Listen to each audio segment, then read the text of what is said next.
नमस्कार दोस्तों, स्वागत है आप सभी का आपके अपने YouTube channel the Vastushastra voice में। दोस्तों, अगर आप अपने जीवन में कुछ अच्छा सीखने की चाह रखते हैं तो चैनल को सब्सक्राइब कर ले। दोस्तों, जय मां लक्ष्मी जी, जय माता रानी। दोस्तों, गुरुवार के दिन सूर्यदेव को जल चढ़ाते समय भूल से भी ना करें ये गलतियां। पुराणों के अनुसार कहा जाता है कि संसार के समस्त मानव को स्नान करने के पश्चात सूर्यदेव को अवश्य जल चढ़ाना चाहिए। तांबे के लोटे से जल चढ़ाना बहुत ही अच्छा माना जाता है। जल के साथ अक्षत एवं फूल मिश्रित कर सूर्यदेव को जल चढ़ाने से सूर्यदेव बहुत ही जल्दी प्रसन्न होते हैं। जल को चढ़ाते समय सूर्यदेव के मंत्र का जाप भी करना चाहिए। इससे मन में सकारात्मक ऊर्जा प्रवेश करती है। जिन लोगों का स्वास्थ्य अक्सर खराब होता है, अगर वे लोग हर सुबह स्नान करने के उपरांत सूर्यदेव को जल चढ़ाते हैं तो उनको स्वास्थ्य से संबंधित जितनी भी परेशानी होती है उन सभी का निवारण हो सकता है। बहुत लोगों की कुंडली में सूर्य की दशा ठीक नहीं होती। इन लोगों को अवश्य ही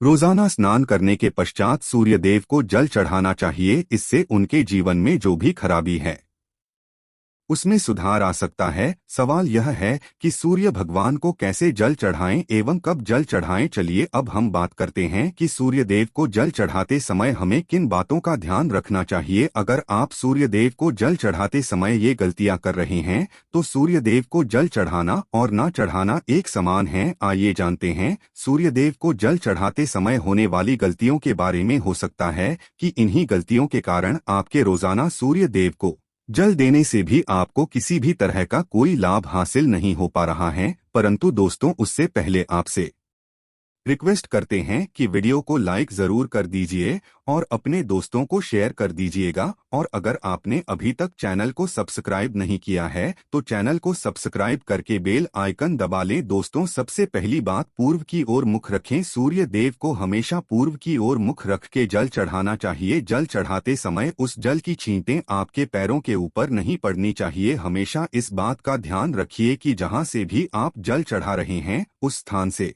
सूर्यदेव को देने वाले अर्घ्य का जल आपके पैर में किसी भी हाल में नहीं गिरना चाहिए। अगर जल चढ़ाते वक्त आपके पैर में वो जल गिरता है तो अच्छी बात नहीं है, क्योंकि इससे सूर्यदेव क्रोधित हो जाते हैं। आपके ऊपर किसी की अशुभ दृष्टि भी पड़ सकती है। सूर्यदेव को जल को चढ़ाते समय सूर्यदेव के इस मंत्र का जाप करें, ओम सूर्याय नमः। दूसरी बात, बिना स्नान किए जल न चढ़ाएं। भूल से भी यह गलती ना करें, बिना स्नान किए सूर्यदेव को जल न चढ़ाएं। सूर्यदेव को स्वच्छता बेहद ही पसंद है। ऐसे में अगर आप बिना स्नान किए उन्हें जल चढ़ाएंगे तो वो आपसे रुष्ट हो जाएंगे और आप जिस कारण से उन्हें जल चढ़ा रहे थे उस कार्य में भी आप असफल हो जाएंगे। तीसरी बात, ताम्रपात्र का उपयोग। आजकल प्लास्टिक का बड़ा फैशन चल रहा है। प्लास्टिक की किसी भी तरह की चीजों से सूर्यदेव को जल बिल्कुल भी अर्पित न करें। इसके अलावा पीतल, कांच इत्यादि पात्रों का भी प्रयोग न करें। सूर्यदेव को जल चढ़ाने के लिए हमेशा ताम्रपात्र का प्रयोग करना चाहिए। इसके पीछे वैज्ञानिक कारण ये भी है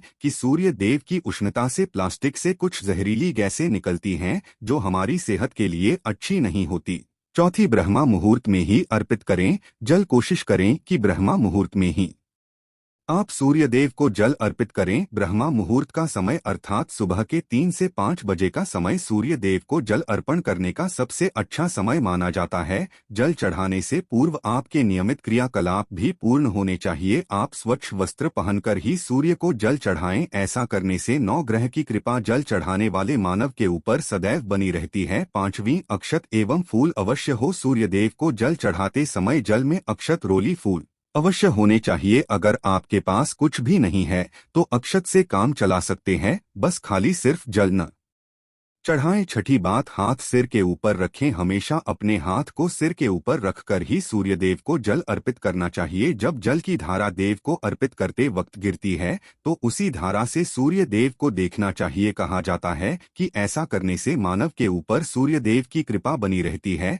एवं मानव के मन में सकारात्मक ऊर्जा भी प्रवेश करती है। सातवीं बात, चप्पल ना पहने। भूल से भी आपके पैर में चप्पल नहीं होनी चाहिए। अगर आप सूर्यदेव को चप्पल पहनकर जल अर्पण करेंगे तो वो आपसे रुष्ट हो जाएंगे और आपके जितने भी काम रुके हुए हैं वो सभी काम भी आगे नहीं बढ़ पाएंगे। इसलिए हमेशा सूर्य देव को नंगे पैरों में रहकर ही जल अर्पित करें। 8वीं बात, गुरुवार के दिन अवश्य जल चढ़ाएं। आप हर दिन सूर्य देव को जल चढ़ाएं या ना चढ़ाएं, परंतु गुरुवार के दिन सूर्य को जल अवश्य चढ़ाना चाहिए, क्योंकि गुरुवार का दिन सूर्य भगवान का दिन होता है। इस दिन को अवश्य ही हर मानव को सूर्य देव को जल अर्पित करना चाहिए। इससे अगर आपकी कुंडली में किसी तरह का कोई सूर्य से संबंधित दोष है तो वो दोष परिवर्तित हो जाएगा। अगर आप सूर्य देव को हर दिन जल चढ़ाते हैं तो इस बात का अवश्य ध्यान रखिए कि आप गुरुवार के दिन मांस आहार का सेवन ना करें, लाल रंग की सब्जी मसूर की दाल ना खाएं। अगर आप गुरुवार के दिन मिष्ठान ग्रहण करते हैं तो ये बहुत ही अच्छी बात है। गुरुवार के दिन लाल कपड़े भूल से भी ना पहनें। अब बात करें उपायों के बारे में, तो गुरुवार का दिन भगवान सूर्य देव को ही समर्पित होता है। भगवान सूर्य देव की पूजा करना बहुत अधिक लाभदायी होता है। वैसे तो हमें प्रतिदिन ही सूर्य देव की पूजा करनी है, परंतु गुरुवार के दिन विशेष रूप से भगवान सूर्य देव की पूजा कर लेनी चाहिए। तो आपको एक तांबे का पात्र लेना है। उस तांबे के पात्र में आपको जल रखकर भगवान सूर्य देव को हर गुरुवार को अर्पित करना है। अगर आप प्रतिदिन नहीं कर पाते हैं तो गुरुवार को जरूर करें। वैसे आपको प्रतिदिन सूर्य देव को जल जरूर चढ़ाना चाहिए, चाहे आप कोई पूजा नहीं कर पाते हैं, समय नहीं है आपके पास, तो सिर्फ स्नान करने के बाद सूर्य देव को जल भी अर्पित कर देते हैं, तब भी आपके जन्म कुंडली के ग्रह दोष समाप्त हो जाते हैं और आपको जो भी परेशानियां होती हैं उन परेशानियों से मुक्ति मिलती है। जब आप सूर्य देव को जल अर्पित करते हैं, गायत्री मंत्र का जाप करें। गायत्री मंत्र का जप आप यथासंभव कर सकते हैं। अगर आपके पास समय है तो 108 बार कर लीजिए, नहीं तो जितनी देर आप जल दे रहे हैं वहां पर खड़े होकर सूर्य देव के सामने 5 मिनट तक कर लीजिए। इससे बहुत लाभ होता है। गायत्री मंत्र का जप करने से, जैसे सूर्य देव को जल अर्पित करते समय जब हम गायत्री मंत्र का जप करते हैं तो हमारी नौकरी में अगर कोई बाधा आती है तो वो दूर होती है, नकारात्मक ऊर्जा दूर होती है। गुरुवार के दिन सुबह जब आप सूर्य देव को अर्घ्य देते हैं तो उसमें थोड़ा सा गुण लीजिए। इससे क्या होगा, इससे आपकी सभी कामनाएं पूर्ण होंगी। अगर आप भगवान सूर्य देव को जल अर्पित करते हैं, उसके साथ थोड़ा गुड़ मिलाकर अर्पित करते हैं तो आपकी सभी मनोकामनाएं पूर्ण हो जाती हैं। भाग्य का साथ बहुत लोगों को नहीं मिलता है। बहुत से लोग कंप्लेंट करते हैं कि हमारा भाग्य हमारा साथ नहीं देता है। ऐसे में भाग्य का कारक माना गया है, प्रबल कारक माना गया है सूर्य देव को। तो जब आप सूर्य देव को सुबह जल देते हैं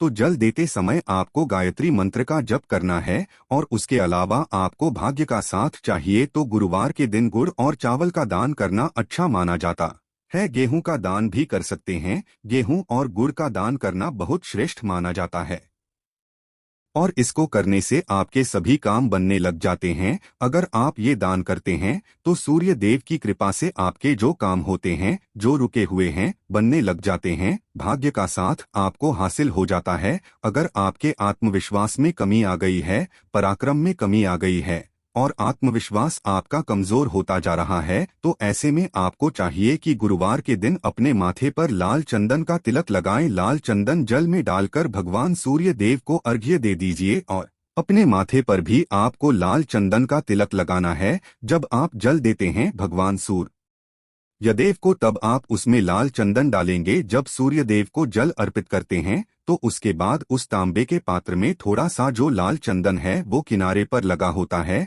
जब हम कोई भी वस्तु डालकर अर्पित करते हैं तो किनारे पर थोड़ा सा लग ही जाता है। उस पात्र से ही अनामिका उंगली में आपको लाल चंदन लेना है और इसे अपने मस्तक पर लगाना है। अगर आप ये प्रतिदिन करते हैं तो निश्चित बहुत जल्दी आपके आकर्षण में वृद्धि होती है, आपके सभी काम बनने लग जाते हैं। आप अगर व्यापार करते हैं तो आप जिनसे भी प्रस्ताव करते हैं, जिनसे भी आपका व्यापार है, जिनसे भी आपका व्यापारिक रिश्ता है, बहुत मजबूत स्थिति में होता है। आपके मान सम्मान के साथ आपके आत्मविश्वास में भी वृद्धि होती है। सूर्य देव की कृपा पाना चाहते हैं तो लाल मसूर की दाल किसी ब्राह्मण को गुरुवार के दिन दान कीजिए। अगर आप ब्राह्मण को लाल मसूर की दाल दान करते हैं तो इससे आपके जन्म कुंडली ग्रह दोष दूर होते हैं। ये आप 7 गुरुवार कर लीजिए जैसे कि आप दान करते हैं। अब जैसे इस गुरुवार से आपने शुरू किया तो 7 गुरुवार लगातार कर देंगे तो आपको बहुत जल्दी लाभ हो जाता है, ग्रह दोषों से मुक्ति मिल जाती है। गुरुवार के दिन गुड़ खाकर किसी काम पर निकलना चाहिए। जैसे प्रातःकाल आप थोड़ा सा गुड़ खा लेते हैं तो इससे सूर्यदेव जाते हैं, और गुड़ और चावल से बनी हुई खीर अगर आप सूर्यदेव को चढ़ा दें तो इससे दिन भी बहुत अच्छा हो जाता है। भगवान सूर्यदेव को अर्पित करने के बाद आप ये खीर प्रसाद स्वरूप स्वयं ही खा सकते हैं और परिवार के सभी लोग खा सकते हैं। इससे आपकी तरक्की होती है, जीवन में आपको सफलता की प्राप्ति होती है। व्यापार हो, नौकरी हो, हर जगह आपको तरक्की मिलती है। और अगर आपके घर में कोई बीमार है, बहुत समय से बीमार है, तो उनसे कहें कि वो सूर्यदेव को तांबे के पात्र में रोली लाल फूल डालकर अर्पित, लाल फूल आप कोई भी ले सकते हैं, गुलाब का, गुड़हल का, जो भी लाल पुष्प उपलब्ध हो उसको तांबे के पात्र में डालकर थोड़ी सी रोली या लाल चंदन डाल सकते हैं। ऐसा करने से सूर्य ग्रह बलवान हो जाता है तो आत्मविश्वास बढ़ता है। आत्मविश्वास के कारण ही सूर्य देव, जब हमारा आत्मविश्वास बढ़ता है रोगों से मुक्ति मिलती है, नकारात्मक शक्तियों से छुटकारा मिल जाता है, दवाइयाँ जल्दी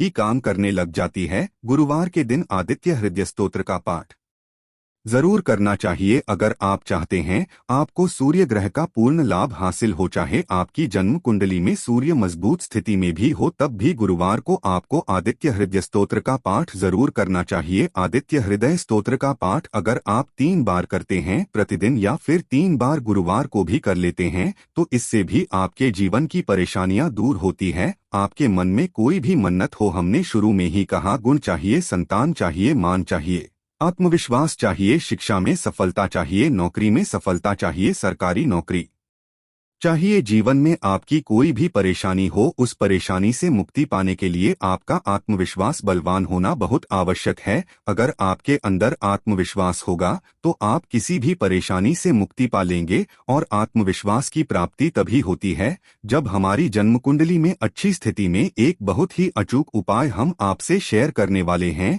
ये आप जरूर कीजिए। अगर आप किसी भी तरह से किसी भी परेशानी से घिरे हुए हों, कोई भी आपकी विशेष कामना है, तो ये उपाय जरूर कीजिए। सूर्य को आप जब जल देते हैं तो जल देते समय जल में आपको एक बेलपत्र डालना है, और इस बेल पत्र के साथ भगवान सूर्य देव को जल देना है। तो आप तांबे का पात्र ले लीजिए, उसमें थोड़ा सा जल डालें, थोड़ा सा जल डालें, थोड़ा सा रूली डालें, और इसके साथ ही एक बेलपत्र डाल दीजिए। आप थोड़े से अक्षत भी ले सकते हैं। क्या होता है, चावल होता है जिसके टूटे हुए दाने ना हो, बिल्कुल साबुत चावल होता है, उसे अक्षत कहा जाता है। तो थोड़े से अक्षत, रोली और बेल पत्र डालकर भगवान सूर्य देव को जल देना है। 7 बार में आपको जल देना है। जैसा कि बताया जाता है, आपको 3 बार में जल देना चाहिए, रोक रोक कर। एक ही पात्र का जल हम 3 बार में देते हैं। हमें बेलपत्र डालना है तो इस विशेष सामग्री की वजह से हम इस जल को 7 बार में भी दे सकते हैं। तो आप रोक रोक उसी जल को, एक पात्र के जल को ही 7 बार में दीजिए। भगवान सूर्यदेव को देखते हुए आप मंत्र बोलना, ओम रीम सूर्याय नमः, ओम रीम सूर्याय नमः। तो इस तरह से आप इस मंत्र को बोलते हुए अगर सूर्यदेव को जल अर्पित करते हैं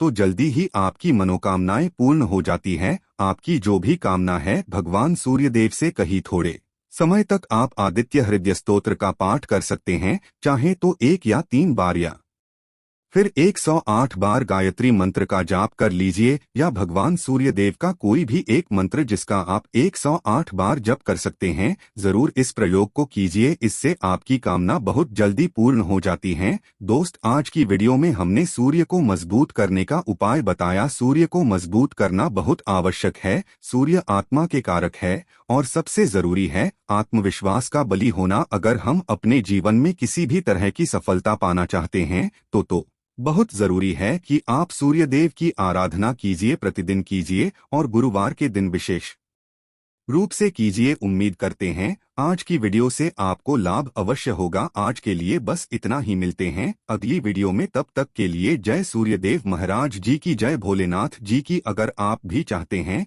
कि मां लक्ष्मी जी की कृपा आप पर बनी रहे तो वीडियो को लाइक और चैनल को सब्सक्राइब कर लीजिएगा। धन्यवाद।